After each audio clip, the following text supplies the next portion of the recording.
This is Tim Bryce with my column titled Reflections of Jamestown, New York. It is always a pleasure visiting places where the citizens take pride in their community and are civic minded. Such is the city of Jamestown, New York, where I recently conducted a presentation. The city is located in Chautauqua County, the western tip of New York State, just a hop skip from its big brother, Buffalo. The population is approximately 32,000, making it much smaller than its neighbor to the northeast, but has a respectable downtown area which is delightful to walk around. I took the opportunity to make a morning tour of the downtown district and was regularly greeted by the natives who made me feel warmly welcomed.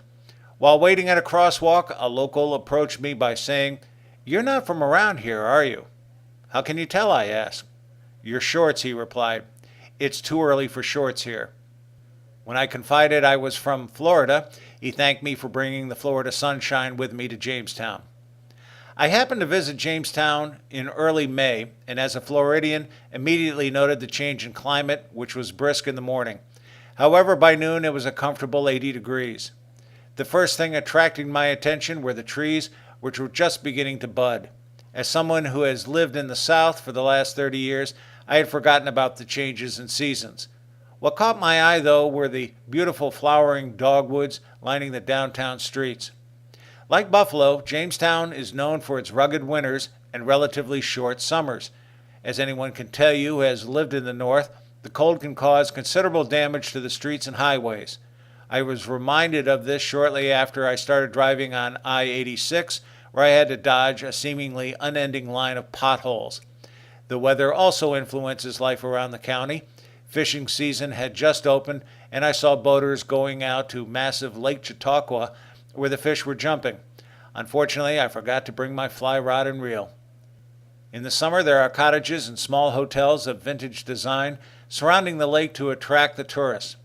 However, I got the feeling Jamestown is one of the best kept secrets in New York, as few people know about it outside of a 200-mile radius. It also has several golf courses in the area. The local restaurants dotting around the lake are small but offer wonderful local cuisine, beers, and wine. Older towns have a rich sense of history about them, and Jamestown is no exception. Ulysses S. Grant visited Jamestown often in its formative stages. While there, I had the good fortune to tour two significant historical sections. First was the Chautauqua Institution. Founded in 1874, the institution is a picturesque community on the shores of Lake Chautauqua and close to Jamestown.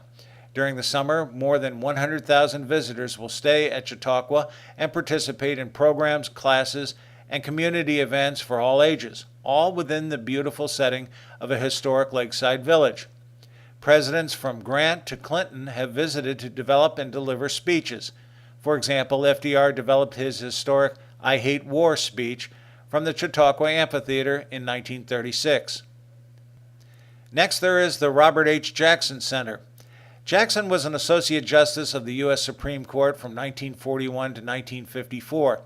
He was also the U.S. Solicitor General from 1938 to 1940 and U.S. Attorney General 1940 to 1941, making him the only person in United States history to have held all three offices.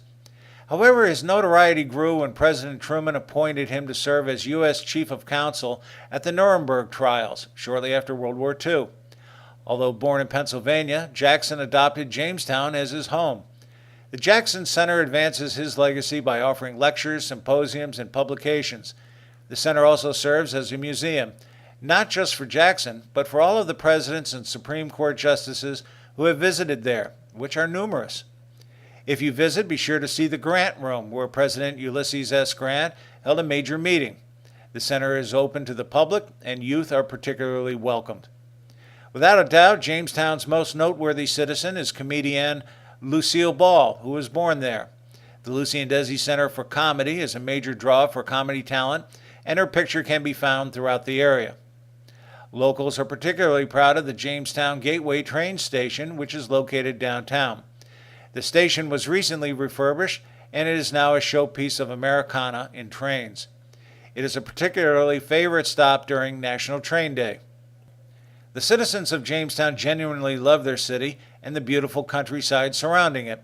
This attitude is something you do not see too often anymore. It is something I found refreshing when I visited there. Most were quick to point out the highlights and were keenly aware of the historical significance of the area. The city and county are not without their problems, though. Citizens complain of the heavy tax burden imposed by New York, which they claim is causing both young people and jobs to move out of the state. Consequently, Jamestown is one of those older northern cities desperately trying to reinvent itself before it is too late. In talking with the people during my presentation there, I felt their sense of frustration. On more than one occasion, I was asked, "What can we do?" As opposed to being reactive, I could only advise them to take a more proactive approach in local and state government affairs. Get involved. If everyone performed just one task in community and government affairs, regardless how large or small it may be, think of the progress that could be achieved. The city's two biggest assets are simply the good people who live there and the charm of the area. Both feed upon each other. With this said, I definitely recommend a visit to Jamestown, particularly during summer. It's a comfortable city nestled in western New York, offering peace and tranquility and some very nice and thoughtful people. Unlike me, though, do not forget to take your fishing pole. By the way, they have some rather fine Chinese food there. Friends, keep the faith. This is Tim Bryce in Palm Harbor, Florida. Follow me on the internet at timbryce.com.